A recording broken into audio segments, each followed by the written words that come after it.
Hello friends, आपका YouTube channel dream target classes में फिर से स्वागत है। हम लोग का टॉपिक चल रहा था संख्याएं। पिछले वीडियो में मैंने संख्याओं के बारे में बताया था, उसके कुछ टॉपिक बच गए हैं जिसमें हम आगे विस्तार से पढ़ाने जा रहे हैं। पढ़ाने से पहले जो लोग इस चैनल पर नए हैं, कृपया वो लोग इस चैनल को सब्सक्राइब, शेयर और लाइक ज़रूर कर दें। चलिए अब आगे हम लोग पढ़ते हैं।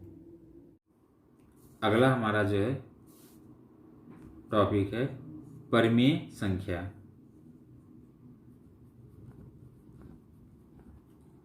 परिमेय संख्याएं, जिसको अंग्रेजी में रेशनल नंबर कहते हैं। रेशनल नंबर्स कहते हैं। ये परिमेय संख्या हो गया। चलिए अब हम पढ़ते हैं कि परिमेय संख्या क्या होता है। वे संख्याएं जिसे P बटा Q के रूप में लिख सकते हैं। वे संख्याएं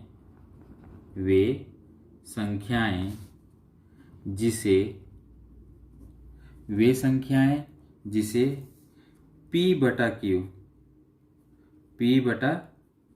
के रूप में लिख सकते हैं, जहां इसकी दो कंडीशन है। वे संख्याएं जिसे P बटा Q के रूप में लिखते हैं या लिख सकते हैं, जहां P और Q, ये इसकी जो है कंडीशन है कि P और Q क्या होना चाहिए। P और Q जहां P और Q पूर्णांक हैं तथा Q जो इसका जो हर है, Q जो है 0 के बराबर नहीं होना चाहिए। वे संख्याएं जिसे P बटा Q के रूप में लिख सकते हैं, जहां P और Q पूर्णांक हैं तथा Q नॉट इक्वल टू 0 है। ओके, चलिए हम एग्जाम्पल लेते हैं। जैसे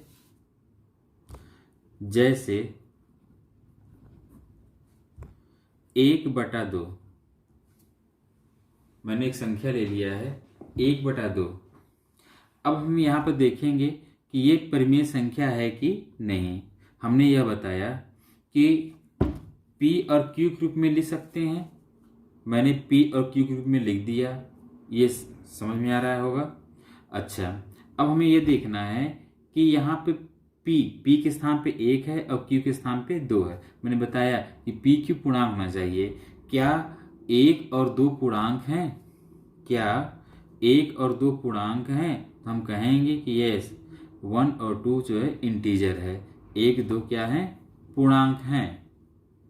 1 2 पूर्णांक हैं तथा 2 जो है 0 के बराबर नहीं है। मैंने कहा था ना कि जो इसका जो हर है वो 0 के बराबर नहीं होना चाहिए, और यहाँ पे 2 जो है 0 के बराबर नहीं है। इसलिए हम कहेंगे कि 1/2 परिमेय संख्या है। 1/2 क्या है? परिमेय संख्या है। चलिए हम आगे लेते हैं। -3/2 ऋण 3/2 परिमेय संख्या है कि नहीं। इसको हम कैसे बताएंगे कि ये परिमेय संख्या है या नहीं।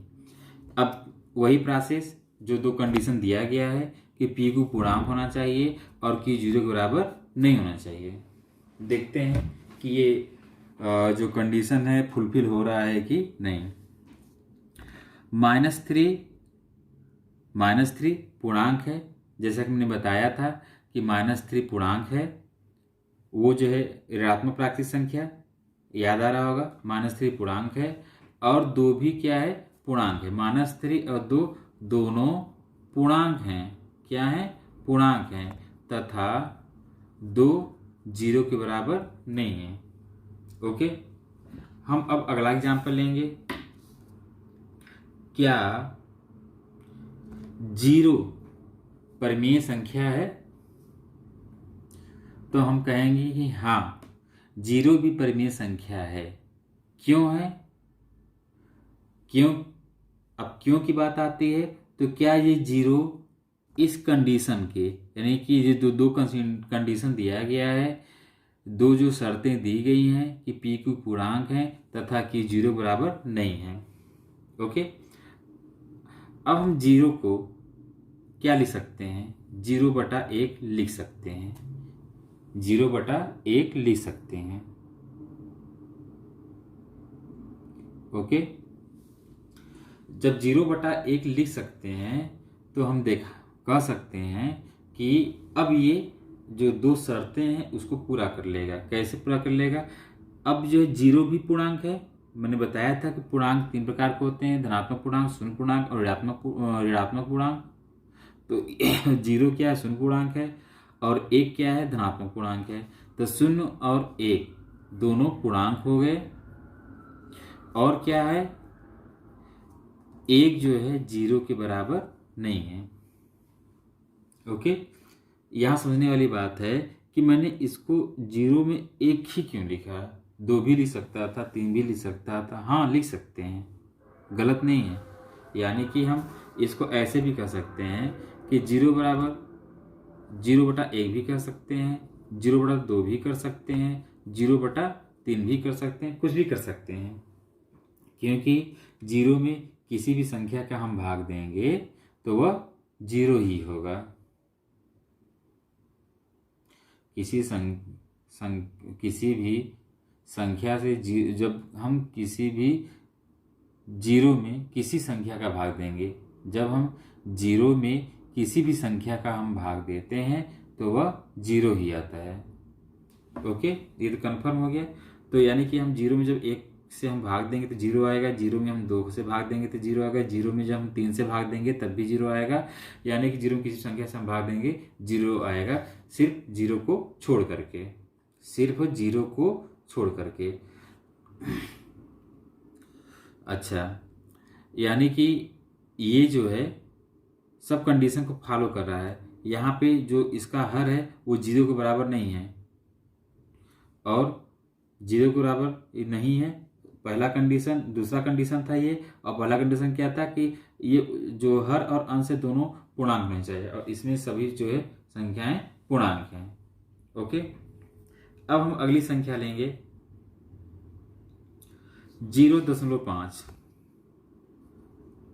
0.5 पूर्णांक है या नहीं?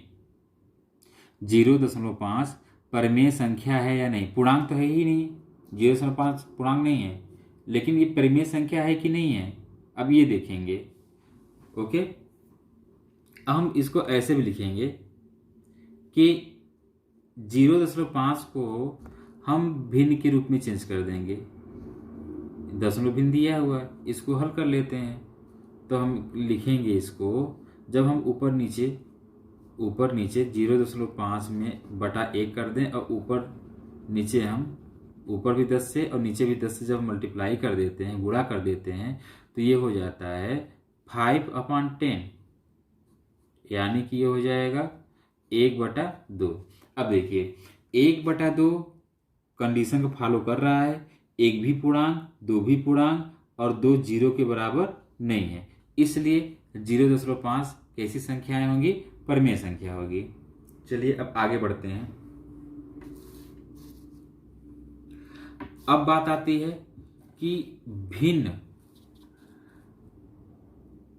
और परिमेय संख्या में अंतर। जैसे कि हम कहते हैं कि 1/2 ये तो भिन्न भी हो सकता है, -3/2 भिन्न हो सकता है कि नहीं हो सकता है। अब इसके बारे में हम चर्चा करते हैं। संख्या में अंतर क्या है? भिन्न और परिमेय संख्या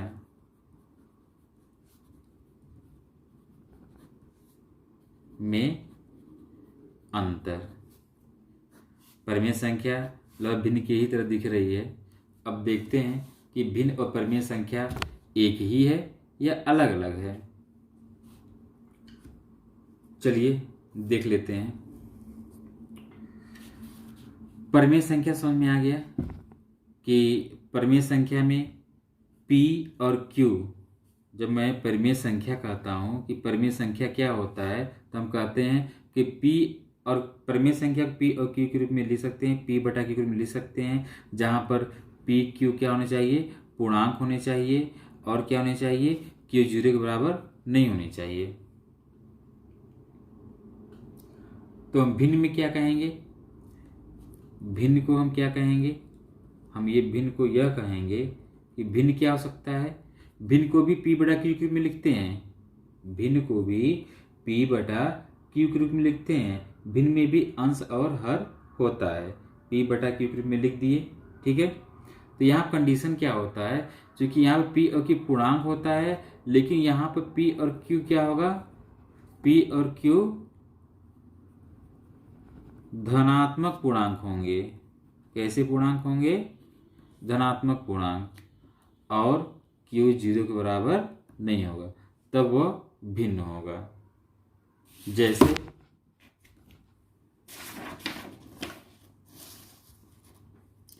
जैसे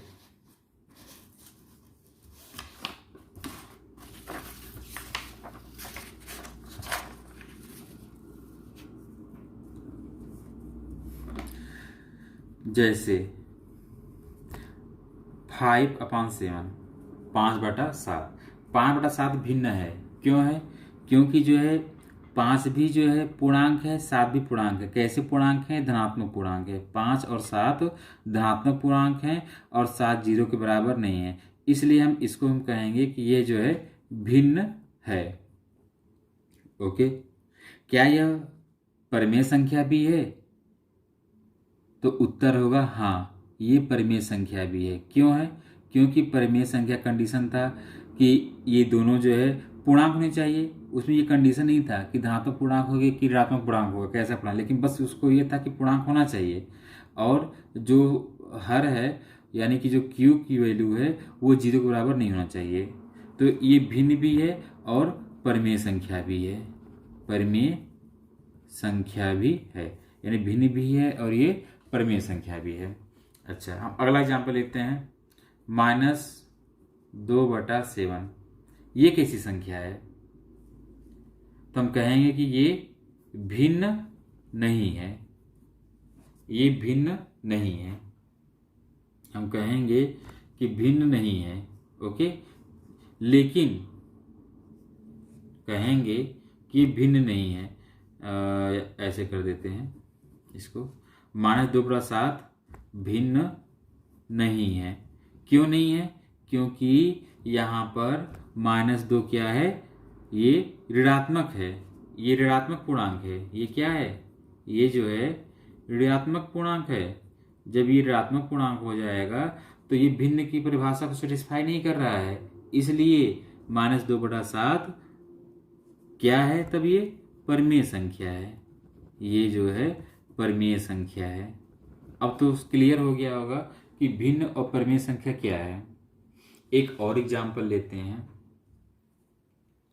-3/-7, क्या ये भिन्न है, तो हम कहेंगे कि ये भी भिन्न नहीं है। क्यों नहीं है, क्योंकि ये भी ऋणात्मक पूर्णांक है और ये भी ऋणात्मक पूर्णांक है।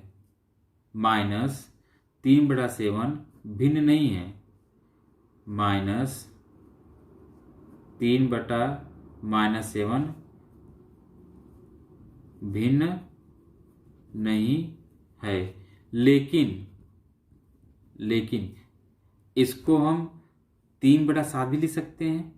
अगर -3/-7 में अगर हम मल्टीप्लाई कर दें -1 का, तो ये क्या हो जाएगा, 3/7, और जब ये 3/7 जब आ गया तो ये भिन्न है। 3/7 क्या है, लेकिन 3/7 भिन्न है। कहने का मतलब क्या है कि -3/-7 का जो दूसरा रूप है 3/7, ये भिन्न है, लेकिन ये भिन्न नहीं है।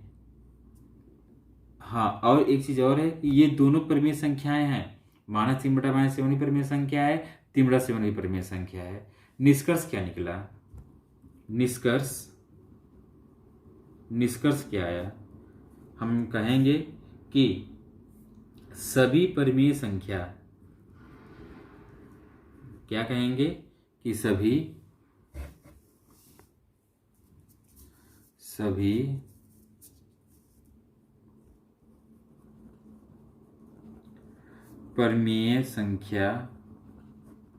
परिमेय संख्या भिन्न नहीं होती है।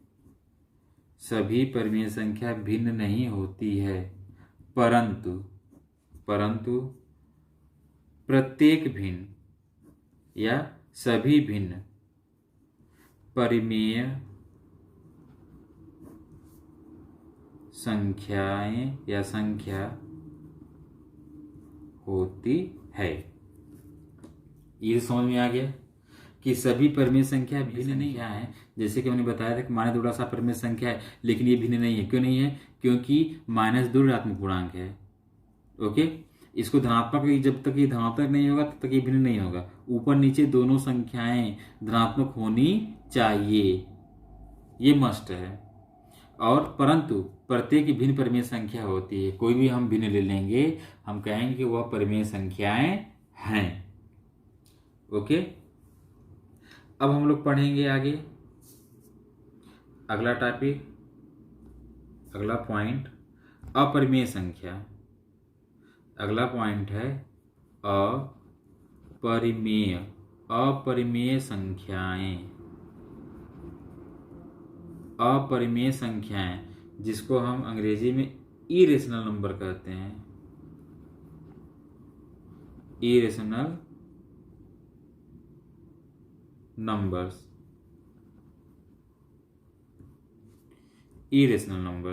अपरिमेय संख्या। ये परिमेय संख्या का उल्टा है। यह जो है परिमेय संख्या का उल्टा है। क्या उल्टा है? जैसे कि परिमेय संख्या की परिभाषा थी कि वह संख्याएं जिसे p/q के रूप में लिख सकते हैं, जहां p q पूर्णांक है तथा q 0 के बराबर नहीं है। तो उल्टा क्या हुआ यहाँ पर कि वे संख्याएं जिसे p/q के रूप में नहीं लिख सकते हैं, जहां pq पूर्णांक है तथा q 0 के बराबर नहीं है, तथा q ≠ 0 है।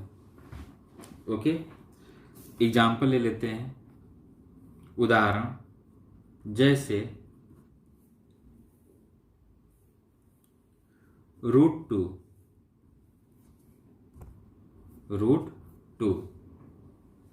ये परिमेय संख्या है कि नहीं? परिमेय संख्या तो नहीं है। क्यों नहीं है? अगर हम इसको जो है √2/1 लिख सकते हैं, ठीक है। एक जो 1 है, ये पूर्णांक, एक तो पूर्णांक है, ये 0 के बराबर नहीं भी है, लेकिन जो √2 है, करणी में 2 है, ये पूर्णांक नहीं है। ये क्या है? पूर्णांक नहीं है, जो कि परिमेय संख्या के कंडीशन को फॉलो नहीं करता है। इसलिए यह जो है अपरिमेय संख्या है। √2/1 जो है, या √2 अपरिमेय संख्या है। √2 क्या हो जाएगा? अपरिमेय संख्या। हम उदाहरण लेते हैं, पाई कैसी संख्या है? पाई एक अपरिमेय संख्या है। पाई जो है अपरिमेय संख्या है। क्यों है? क्योंकि पाई भी जो है क्या है? पूर्णांक नहीं है। पाई भी क्या है? पूर्णांक नहीं है। वो जो कंडीशन फॉलो ही नहीं करेगा, भले दूसरा कंडीशन फॉलो कर रहा हो, लेकिन एक कंडीशन फॉलो नहीं करता है। लेकिन क्या है? जो पाई की जो वैल्यू होती है वो क्या होती है? हाँ, पाई, जो पाई की मान हो, जो पाई होता है वो अपरिमेय संख्या हो गया। पाई को हमने कह दिया कि ये अपरिमेय संख्या है, लेकिन जो इसकी जो वैल्यू होती है क्या होती है 22/7। 22/7 अब ये देखने से ही लग रहा है कि ये परिमेय संख्या होगी। 22/7 क्या है? परिमेय संख्या। ये अधिकांशतः कंपटीशन में पूछा जाता है कि पाई कैसी संख्या है, तो हम कहेंगे कि पाई जो है अपरिमेय संख्या है, लेकिन इसकी जो वैल्यू होती है 22/7, जो इसका मान होता है 22/7 या 3.1414 जो इसकी जो वैल्यू होती है वो परिमेय संख्याएं हैं। क्यों है? आप अच्छी तरह से जान गए हैं। पाई को हम जो है पूर्णांक नहीं कर सकते हैं, लेकिन जो इसका जो मान होता है 22 भी पूर्णांक है, 7 भी पूर्णांक है, 7 0 के बराबर नहीं है, इसलिए 22/7 परिमेय संख्या है, लेकिन पाई अपरिमेय संख्या है। अब तो चीज़ें स्पष्ट हो गई होंगी। चलिए अब हम लोग आगे बढ़ते हैं। अगला पॉइंट है वास्तविक संख्याएं।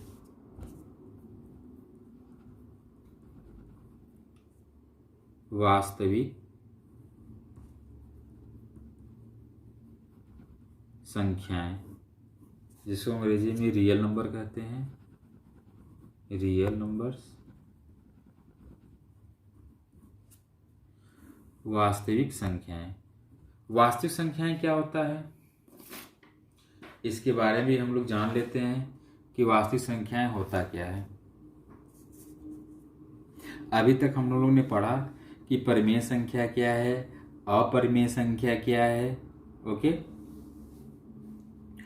और क्या क्या पढ़ा? प्राकृतिक संख्याओं के बारे में पढ़ा, पूर्ण संख्याओं के बारे में पढ़ा, पूर्णांक क्या होता है, सम संख्याएं क्या होती हैं, विषम संख्याएं क्या होती हैं, इन सब के बारे में हम लोगों ने विस्तृत चर्चा किया।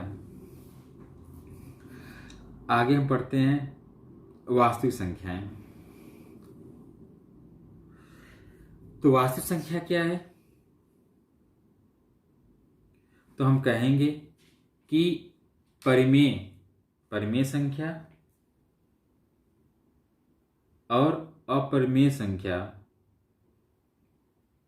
दोनों को मिला दिया जाए वो वास्तविक संख्या हो जाती है। परिमेय संख्या और अपरिमेय दोनों प्रकार की संख्या को हम वास्तविक संख्या कहते हैं।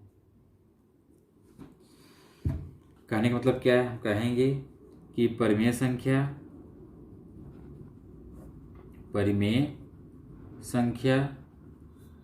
और अपरिमेय संख्या को अपरिमेय संख्या, परिमेय संख्या और अपरिमेय संख्या को वास्तविक संख्याएं कहते हैं। परिमेय संख्या और अपरिमेय संख्या दोनों को वास्तविक संख्याएं कहते हैं। कैसे?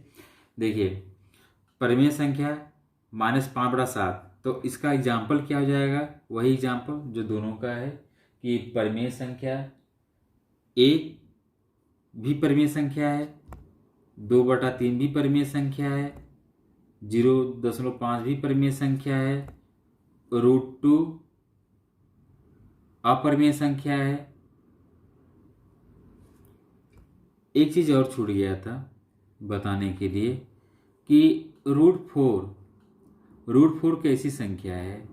तो ऐसे तो देखने में लग रहा है, लेकिन जब हम इसको सॉल्व करेंगे √4 को, तो इसकी वैल्यू 2 आएगी। जब 2 आएगी तो ये जो है परिमेय संख्या हो जाएगा।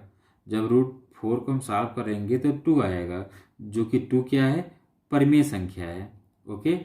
तो अगर पूछता है कि √4 क्या है, तो हम कहेंगे कि ये परिमेय संख्या है। इतना हम लोग को थोड़ा सा अपना दिमाग लगाना होगा कि कहीं ये वर्ग के रूप में तो नहीं ना है।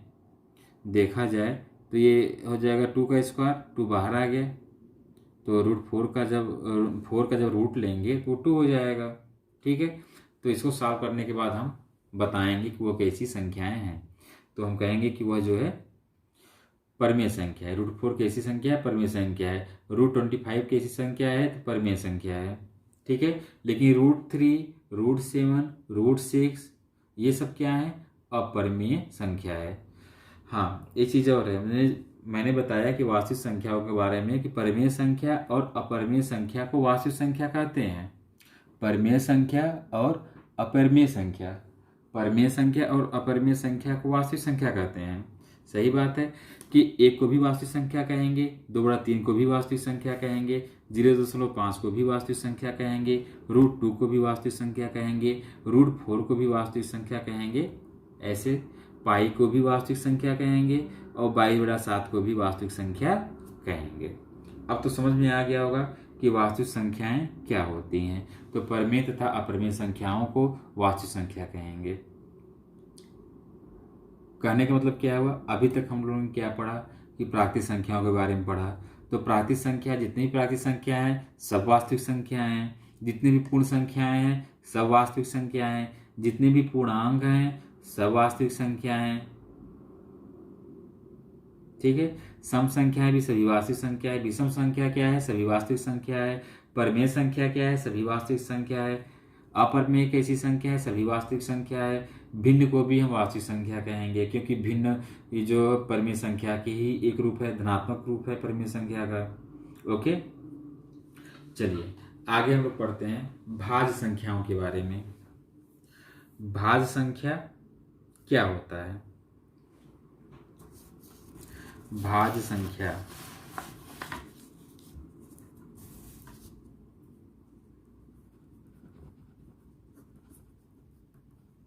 भाज्य संख्याएं, जिसको हम कहेंगे कंपोजिट नंबर। क्या कहेंगे? Composite numbers. ये कंपोजिट नंबर है। तो भाज्य संख्याएं होती क्या हैं? वे संख्याएं जो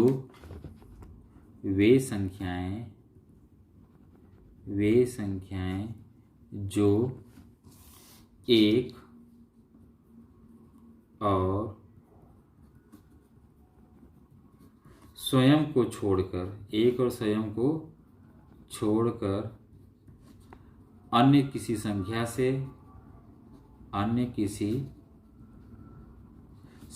से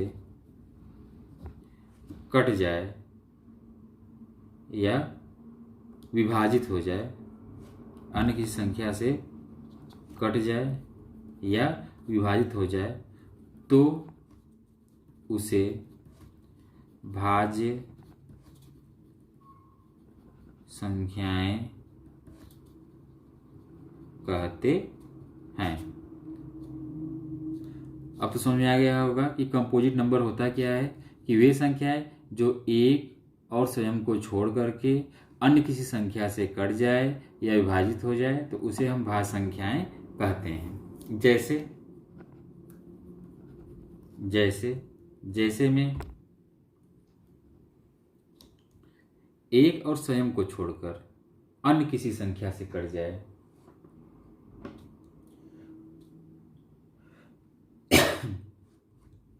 जैसे में 4,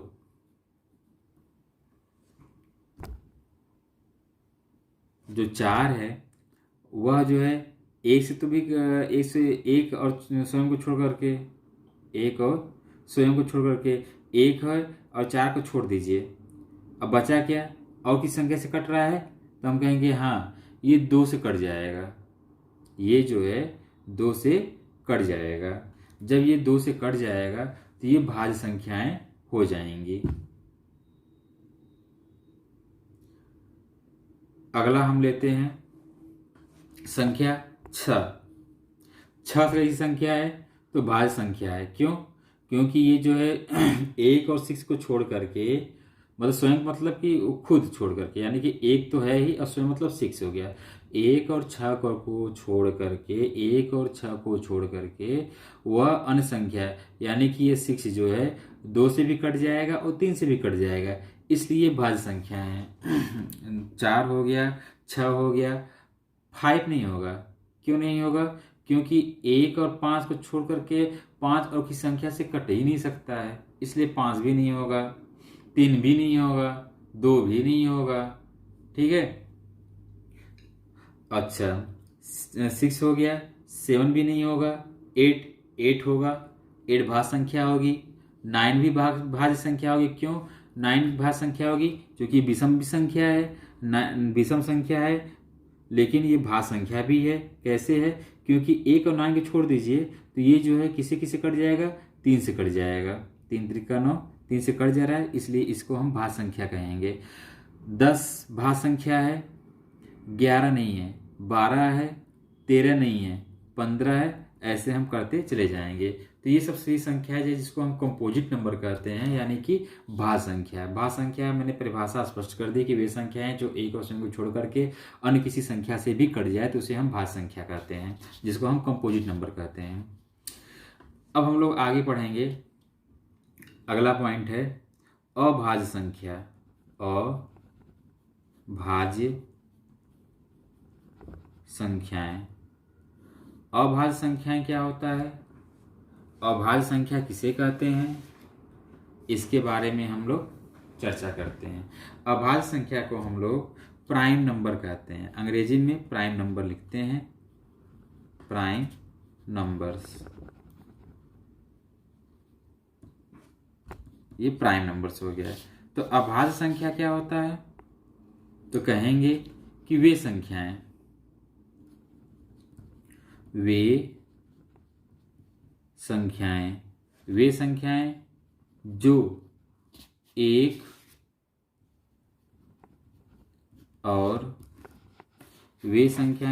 जो एक और स्वयं को छोड़कर अन्य किसी संख्या से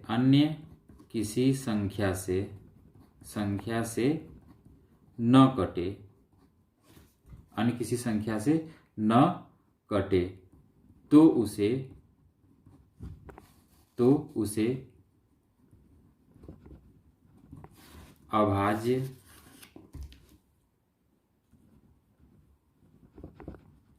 संख्याएं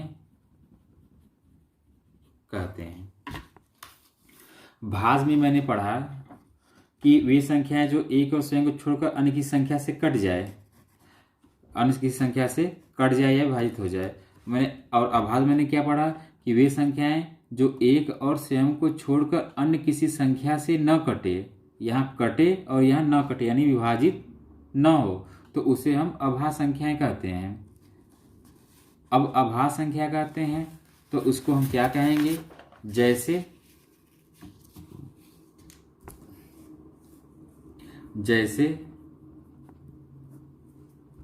2 जो है अभाज्य संख्या है, प्राइम नंबर है, क्योंकि ये 1 और 2 को छोड़कर अन्य की संख्या से नहीं कट रहा है। 3 अभाज्य संख्या है, 1 और 3 के अलावा किसी अन्य संख्या से नहीं कट रहा है। 5 अभाज्य संख्या है। क्यों? क्योंकि ये भी जो है 1 और 5 के अलावा किसी अन्य संख्या से नहीं कटेगा। इसके बाद 7 भी नहीं कटेगा, 8 कट जाएगा। 9 भाज्य संख्या है, 10 भाज्य संख्या है। इसके बाद क्या है? 11, 13 ऐसे आता चला जाएगा। तो ये सब क्या है? अभाज्य संख्या। 2, 3, 5, 7, 11, 13, 14 भाज्य संख्या है, 15 भाज्य संख्या, 16 भाज्य संख्या, 17 आएगा। इसके बाद 13 के बाद जो है 17 आएगा। ऐसे हम चलते चले जाएंगे। तो ये सब संख्याएं कैसी संख्याएं हैं? तो ये सब संख्याएं जो लिखी गई है वो जो है अभाज्य संख्याएं हैं। अभाज्य संख्याएं क्या होती हैं? तो हम कहेंगे कि वे संख्याएं जो एक और स्वयं को छोड़कर अन्य किसी संख्या से न कटे उसे हम अभाज्य संख्या कहते हैं। अगर 1 और स्वयं को छोड़कर अन्य संख्या से कट जाता है तो हम उसे भाज्य संख्या कहेंगे। कट जाता है तो भाज्य कहेंगे, नहीं कटता है तो अभाज्य कहेंगे। चलिए, इसमें कुछ पॉइंट हैं जो कि एग्जाम पूछता है। क्या पूछता है कि पहला पॉइंट इसमें ये है नोट में, पहला एक क्या है? एक क्या है? न तो भाज्य संख्या है न तो भाज्य संख्या है और न ही अभाज्य संख्या है। तो एक न तो भाज्य संख्या है और ना ही अभाज्य संख्या है। अच्छा, दूसरा पॉइंट क्या है? ये पहला पॉइंट है। दूसरा पॉइंट, सबसे छोटी अभाज्य संख्या, सबसे छोटी अभाज्य संख्या क्या हो जाएगी? 2 है। सबसे छोटी अभाज्य संख्या 2 है। और तीसरा पॉइंट क्या हो जाएगी? और सबसे छोटी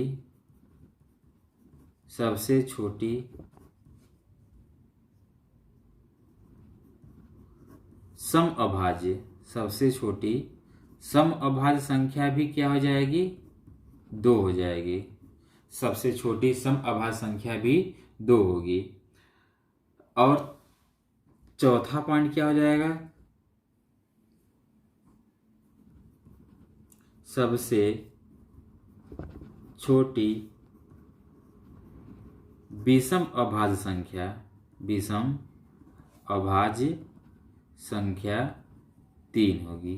देखिए, विषम अभाज्य संख्या सबसे छोटी 3 और सम अभाज्य संख्या 2 है। ओके, चलिए अब आज के लिए बस इतना ही। अब हम लोग अगले दिन इसके आगे हम कंटिन्यू करेंगे। तब तक के लिए धन्यवाद।